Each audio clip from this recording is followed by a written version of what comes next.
नमस्ते times drive family में हूं क्रांति संभव। स्वागत है आप सभी का टाइम्स ड्राइव शो के लेटेस्ट एपिसोड में, जिसमें एक और नई छोटी इलेक्ट्रिक कार हमारे सामने है। चमचमाती हुई सिट्रोएन की EC3, जो पहले केवल C3 के नाम से बाजार में मौजूद है, उसे कंपनी ने इलेक्ट्रीफाई कर दिया है और बहुत जल्द ये हिंदुस्तानी सड़कों के ऊपर दौड़ती हुई आपको नजर आएगी। लेकिन इसके अलावा आज के एपिसोड में क्या है खास, सबसे पहले वही बताते हैं।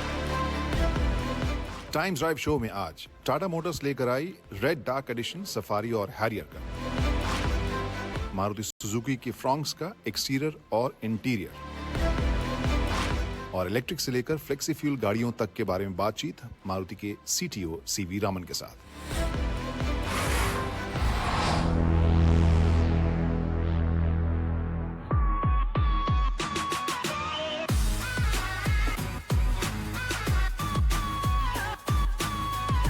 तो सिट्रोएन ने पेश कर दी है अपनी इलेक्ट्रिक C3, जो आइस वर्जन में 6 महीने पहले आई थी, अब आई है बैटरी पैक के साथ।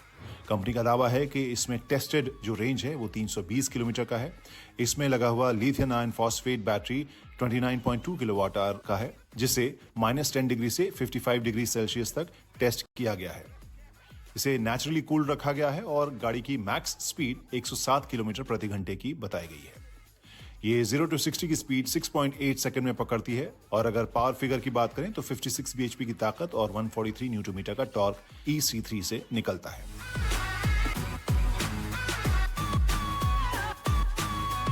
चार्जिंग की बात करें तो यहां पर 100% DC फास्ट चार्जिंग का ऑप्शन कंपनी ने दिया है। कंपनी का दावा है कि इसे आप हमेशा फास्ट चार्ज कर सकते हैं बिना बैटरी की लाइफ को खतरे में डाले हुए। 10 से 80% की चार्जिंग 57 मिनट्स में ये कर देगी। वहीं अगर घर के 15 एम्पियर प्लग इन की बात करें तो उसमें 10.5 घंटे का वक्त लग जाएगा इसको 100% चार्ज करने में। अगर डायमेंशन की बात करें तो ग्राउंड क्लियरेंस 170 mm का है, व्हील बेस 2540 mm का है, लगेज स्पेस 315 लीटर का है। नई EC3 में 13 कलर ऑप्शन आपको देखने को मिलेंगे। और अब बात करते हैं वारंटी की, जहां आम कस्टमर्स के लिए बैटरी पर 7 साल या फिर 1,40,000 किलोमीटर तक की वारंटी दी गई है, मोटर पर 5 साल या फिर 1 लाख किलोमीटर तक। इसके अलावा गाड़ी पर 3 साल या 1,25,000 किलोमीटर तक की वारंटी दी गई है।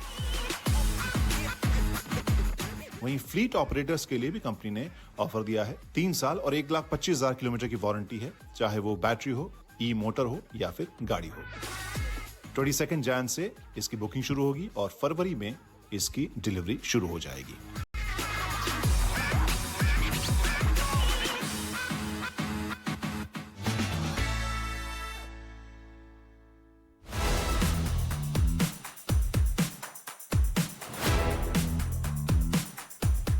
टाटा के स्टॉल पर हम मौजूद हैं। बहुत सारी अलग अलग तरह की गाड़ियां यहाँ पर हमें देखने को मिल रही हैं, जिसमें से जो इलेक्ट्रिक व्हीकल्स, कमर्शियल व्हीकल्स हैं, उनके पीछे एक और डिस्प्ले है जिसमें हमें हैरियर और सफारी का नया एडिशन, डार्क एडिशन देखने को मिल रहा है, जिसे रेड डार्क का एडिशन भी हम कह सकते हैं। यहाँ पर रेड फॉन्ट में आप यहाँ डार्क देख सकते हैं, प्लस 2 रेड हाईलाइट्स आपको यहाँ पर फ्रंट ग्रिल में देखने को मिलेंगे। इसमें एक और इसमें एक अलग ये ट्राई एरो डिज़ाइन है, जिसमें से बाकी सब पियानो ब्लैक फिनिश में आपको लग रहा है। बीच में एक हल्का सा टच, एक रेड वाला इसमें आपको दिखाई दे रहा है। और क्या बदलाव है? टेक्नोलॉजी के हिसाब से बदलाव है। इसमें अब ADAS जो है वो नया लगाया गया है। अंदर जो सीट्स हैं पावर्ड हैं, और इसके अलावा जो स्क्रीन है, सबसे बड़ी बात शायद ये है कि स्क्रीन जो है वो अब बड़े साइज़ का इसमें देखने को मिलेगा। तो वो सब हम आपको नज़ारा दिखाएंगे, लेकिन उससे पहले आपको बताएं कि अलॉयज़ का डिज़ाइन अगर हम देख लें बाहर से क्या क्या कुछ दिख रहा है वो हम आपको बताएं। तो ये देखिए 18 इंच का इसमें व्हील लगा हुआ है, और इंटरेस्टिंग यहाँ पर ग्लॉसी फिनिश वाला अलॉयज़ आपको इसमें देखने को मिल रहे हैं। साइड में आपको ऐसा कुछ अलग सा चेंज शायद नज़र ना आए इनके अलावा, लेकिन यहाँ पर डार्क रेड कलर की रेड फॉन्ट में आपको डार्क की बैजिंग यहाँ नज़र आ रही है। तो गाइस, अब अंदर से नज़ारा क्या है वो आपको बताएं। फ़िलहाल मैं हैरियर में बैठा हूँ, और जो स्क्रीन का साइज़ है और जो डिज़ाइन है, लेआउट है, आपको ये नया देखने को मिलेगा। पहले का जो डिज़ाइन है या जो लेआउट था उसके पिछले हिस्से में फ़िलहाल नज़र आ रहा है, उसके ऊपर से लगा हुआ ये अलग से स्क्रीन का पैटर्न आपको नज़र आएगा।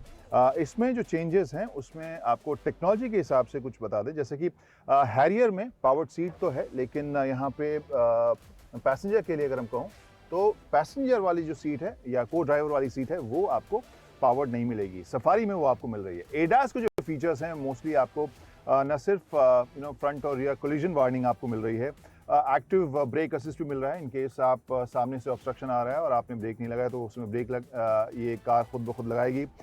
लेन कीप असिस्ट है, लेन डिपार्चर असिस्ट आपको इसमें मिलेगा।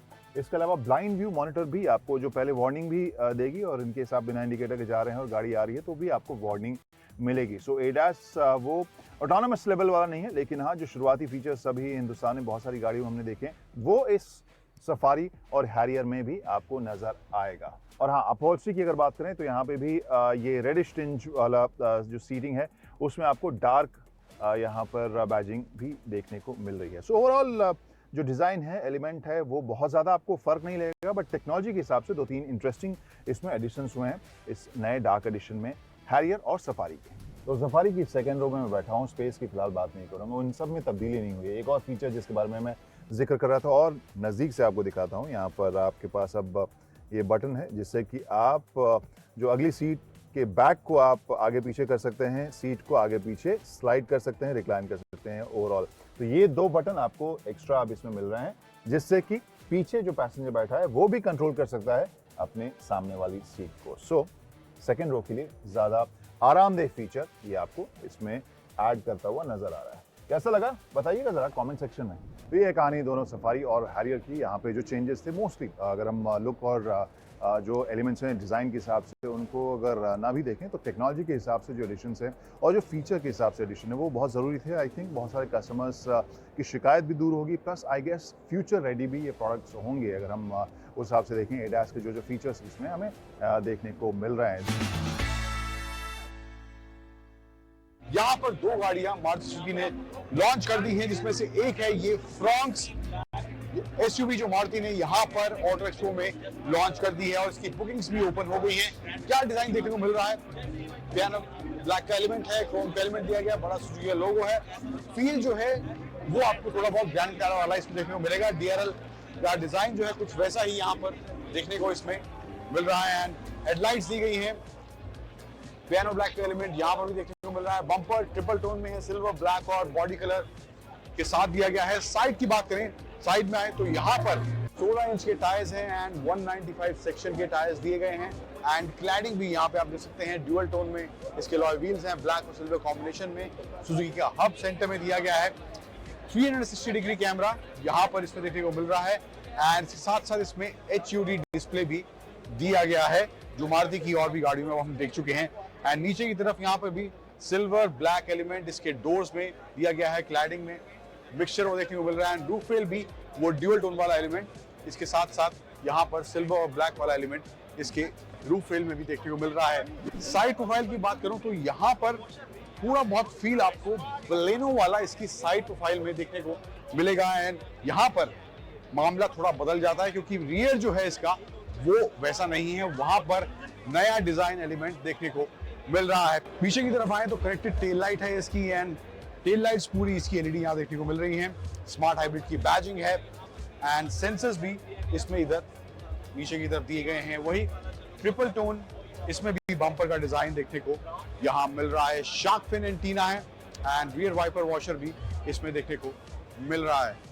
इसके अलावा और कुछ नंबर्स की बात करें, अंदर जो है यहाँ पे जो इसमें स्क्रीन दी गई है वो भी इसमें टच स्क्रीन इंफोटेनमेंट सिस्टम दिया गया है। इंजन की बात करूं तो इसमें 1 लीटर टर्बो बूस्टर जेट और 1.2 लीटर के सीरीज इंजन का ऑप्शन इसमें देखने को मिल रहा है। 6 स्पीड ऑटोमेटिक का ऑप्शन है और मैनुअल का ऑप्शन भी इसमें देखने को मिलेगा। टच स्क्रीन जो है इसमें वो 9 इंच का दिया गया इंफोटेनमेंट सिस्टम जो कि सुजुकी कनेक्ट के साथ आता है और इसके साथ साथ इसमें जो है फ्रॉन्क्स की बैजिंग यहाँ लेफ्ट साइड में आप देख सकते हैं।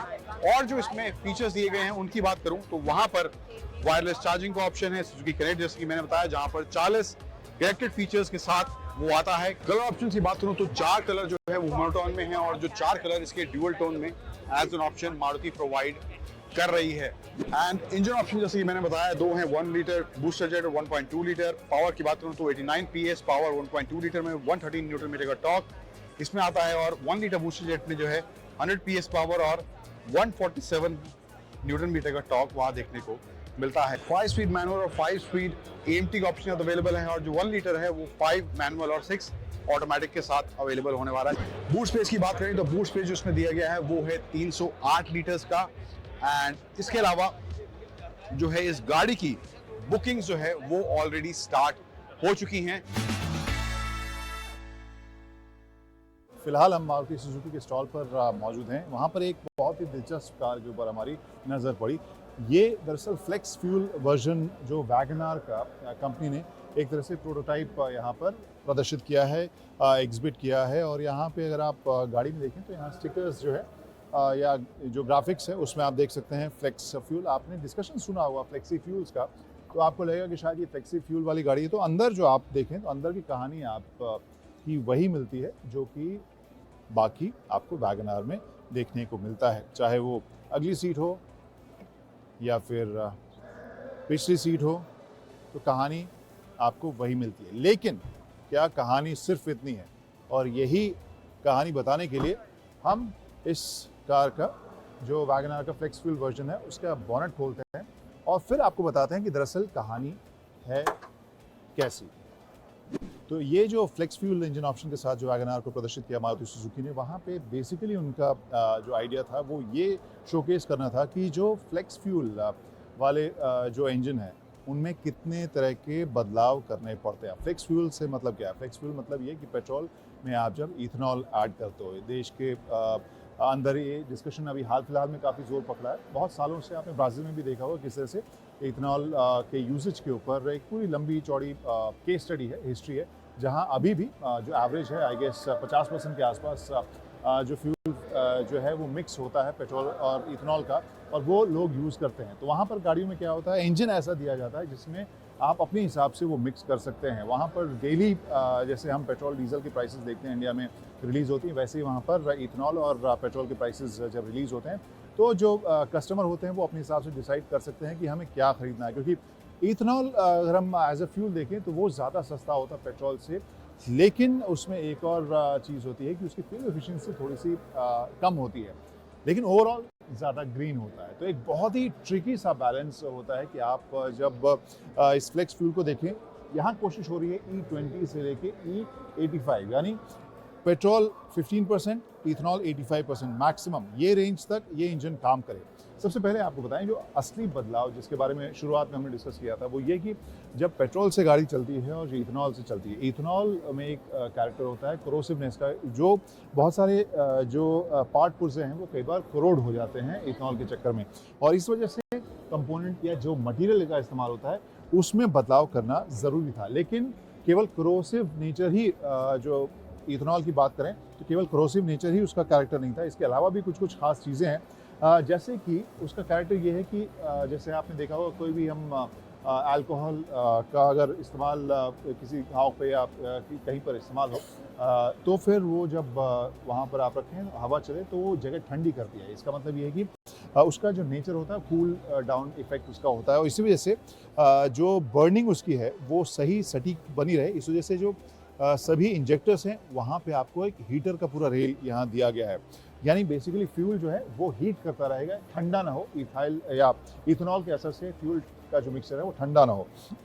यहाँ इस इंजन की बात करें तो जैसा मैंने कहा कंपोनेंट में बदलाव, पिस्टन से लेके वॉल्व्स तक इन सब में जो मटेरियल है उसमें बदलाव किया गया। तो इंजन भी बदला है फ्यूल को गर्म रखने के लिए, क्योंकि जैसा मैंने बताया इथेनॉल का की टेंडेंसी होती है ठंडी होने की, उसे गर्म रखने के लिए यहाँ पर एक्स्ट्रा हीटर दिया गया है। अलग से आपको वायर हार्नेस दिया गया है। जो इथेनॉल का जो फ्लो है वो ज़्यादा बेहतर या ज़्यादा करने के लिए अलग से इसमें इंतज़ाम किया गया है, क्योंकि अगर हम कैलोरीफिक वैल्यू देखें तो पेट्रोल के मुकाबले इथेनॉल की जो ताकत है, जल की जो ताकत निकालती है वो कम होती है। इस वजह से क्या होता है कि ताकत आपको कम मिलती है। तो आप इथेनॉल और पेट्रोल व्हीकल की अगर तुलना करें तो वहाँ पर आपको इथेनॉल वाला जो इंजन है कम पावर देगा। इसको मेंटेन या कंपेंसेट करने के लिए उसके फ्लो को यहाँ पर ज़्यादा किया गया है।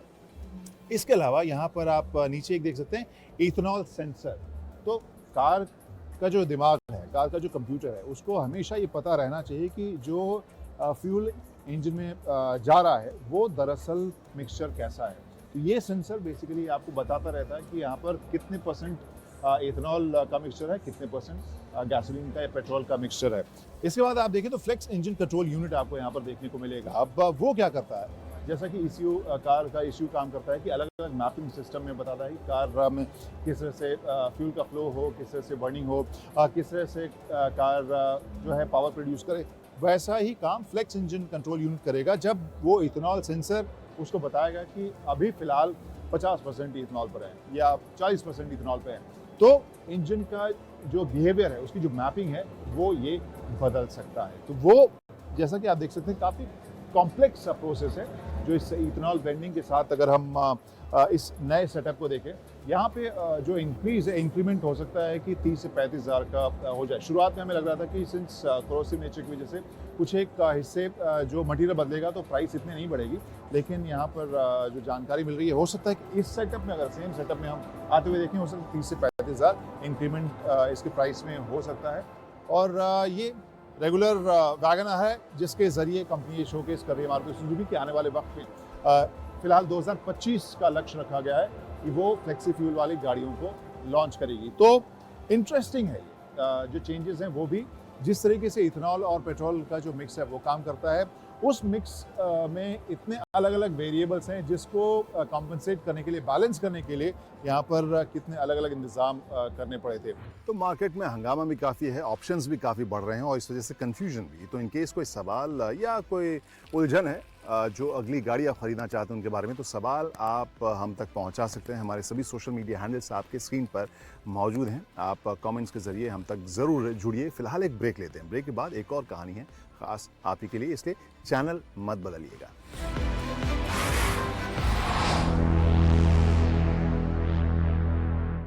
शेयर से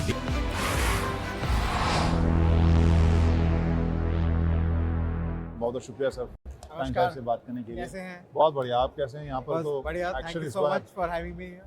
थैंक यू सो मच। और इस बार तो EVX ने जो है अगेन, जिस तरह से आप हमेशा ओपनिंग करते हैं, काफ़ी ग्रैंड ओपनिंग आपकी रही है। सबसे पहले सवाल मैं उसी के बारे में पूछना चाहूँगा। फिलहाल हमारे जो व्यूअर्स हैं वो यही जानना चाहेंगे कि वो हम कब देख रहे हैं इंडियन मार्केट में, और उस गाड़ी के बारे में ज़रा बताएं, पोजीशनिंग क्या होगी और किस तरीके से इसे तैयार किया गया। आज की तारीख में जो हम दिखा रहे हैं EVX कॉन्सेप्ट, ये इमोशनल वर्सटाइल क्रूज़र है। ये एक SUV है, 4x4 SUV है। ग्राउंड अप प्लेटफॉर्म से डेवलप करेंगे हम इसको। अंडर फ्लोर इसका बैटरी पैक रहेगा। 60 किलोवाट का इसका कॉन्सेप्ट में हमने कॉन्सेप्टलाइज करा है। 60 किलोवाट बैटरी, 550 किलोमीटर की रेंज होगी इसकी। इसका ओवरऑल लेंथ 4.3 मीटर है, मिड SUV की तरह के लेंथ साइज़ है, और 1.8 मीटर का विड्थ है, 1.6 मीटर्स का हाइट है इसका। लॉन्ग व्हील बेस रहेगा, शॉर्ट ओवरहैंग रहेगा। Maximum space, interior space customer के लिए दिया जाएगा, लगेज स्पेस के लिए दिया जाएगा, और उसके अलावा हाई सीटिंग होगी। और ये जो इसका जो डिज़ाइन है बहुत ही मस्कुलर, आप देख सकते हैं, strong shoulder line, high hood line है, जो कि एक SUV को रिप्रेजेंट करता है। और भाई 4x4 भी एक ऑप्शन इसके अंदर रहेगा। ये हमारा कॉन्सेप्ट है। 2025 में हम इसको लॉन्च करने का प्लान कर रहे हैं। इसका डेवलपमेंट अगर हम कहें तो किस हद तक इंडिया और किस हद तक जापान या कहीं और आपने किया है, वो किस तरह से किया है? ये ग्लोबल प्रोडक्ट डेवलपमेंट सुजुकी कर रहा है, और जो प्लांट होगा ये गुजरात में हम लगा रहे हैं, और एक बैटरी प्लांट भी हम बनाएंगे उधर। टोटल इन्वेस्टमेंट जो है हमारा उधर 10,000 करोड़ का इन्वेस्टमेंट है। और ये क्यों मायने रखता है? क्योंकि आज की तारीख में जो हम आइस व्हीकल की जो व्हीकल्स देख रहे हैं आप, पिछले 30-40 साल में हमने उसको लोकलाइज करके एक लेवल पे लेके आए हैं, और एक इकोसिस्टम हमने बनाया है। पार्ट बनाने का, डेवलप करने का, डिज़ाइन करके उसको सर्विसिंग तक सारा, मतलब एक इकोसिस्टम बना हुआ है। EV के लिए हमको जो सबसे ज़्यादा महंगी जो कंपोनेंट है वो बैटरी है, उसका लोकलाइजेशन बहुत ज़रूरी है। तो सुजुकी इसमें इन्वेस्ट कर रहा है। जो प्लांट है, मैन्युफैक्चरिंग प्लांट प्लस बैटरी, तो टोटल ये 10,000 करोड़ का इन्वेस्टमेंट है। हमारा प्रयास है कि जितने सारे एग्रीगेट हम पॉसिबल लोकलाइज कर सकते हैं, हम हाई मैक्सिमम लोकलाइजेशन से हम ये करें। सो आज से लेकर 2 साल में हम ये लोकलाइजेशन का प्रयास करके हम 2025 में गाड़ी लेंगे। और अब बाकी गाड़ियों की अगर हम बात करें, यहाँ पर हमने CNG भी देखा, फ्लेक्स फ्यूल भी देखा। फ्लेक्स फ्यूल जो है वो कितना प्रैक्टिकल आप देख रहे हैं इंडियन मार्केट में, अगर हम यूज़र सेंट्री की बात करें, और कितना एफिशिएंट और अफोर्डेबल होगा वो एथेनॉल जो सरप्लस आज की तारीख में अवेलेबल है, कैपेसिटी बढ़ाई जा रही है, इससे क्या बेनिफिट होता है इंडिया को? इंडिया का एनर्जी सिक्योरिटी इम्प्रूव होता है, क्योंकि हम क्रूड ऑयल इंपोर्ट कम कर सकते हैं। Because 30-35% of the fuel petrol is used by 4 wheeler, 65% जो है 2 व्हीलर यूज़ करता है। अगर सारी गाड़ियाँ E10 से E20 हो जाएंगी तो काफ़ी 10% का कटौती हो सकती है हमारे इंपोर्ट बिल में। उसका जो नेक्स्ट स्टेप रहेगा, जैसे ब्राज़ील का एग्जांपल है, जिसके अंदर में अगर आप फ्लेक्स फ्यूल इंजन डेवलप करते हैं तो आप based on the price of the ethanol, based on the price of the petrol, customer के पास चॉइस रहता है कि वो एक कंसिडर्ड डिसीजन लेके वो फिल करे, जिससे कि उसका कॉस्ट ऑफ ओनरशिप और कॉस्ट ऑफ रनिंग कम हो सके। तो ये एक डायरेक्शन है। तो 2025 के बाद में व्हेन एथेनॉल 20% जब सब ऑल इंडिया हो जाएगा, जो सरप्लस फ्यूल होगा वो E85 में हम कन्वर्ट कर सकते हैं। इसका जो रोड मैप है हम सरकार के साथ डिस्कस कर रहे हैं। तो टाइम्स ड्राइव शो में आज इतना ही। कैसा लगा ये एपिसोड, जो गाड़ियां हमने आपको दिखलाई आज वो कैसी लगी ज़रूर बताइए कमेंट्स करके, या फिर कोई सवाल है तो वो भी आप भेज सकते हैं। हमारे सभी सोशल मीडिया हैंडल्स आपके स्क्रीन पर फिलहाल मौजूद हैं। और अगले हफ्ते तक के लिए हमारी टीम को दीजिए इजाज़त, और तब तक के लिए बाय बाय, ड्राइव सेफली। और अगर पिछली सीट पर भी बैठे हैं तो भी सीट बेल्ट ज़रूर लगाइए।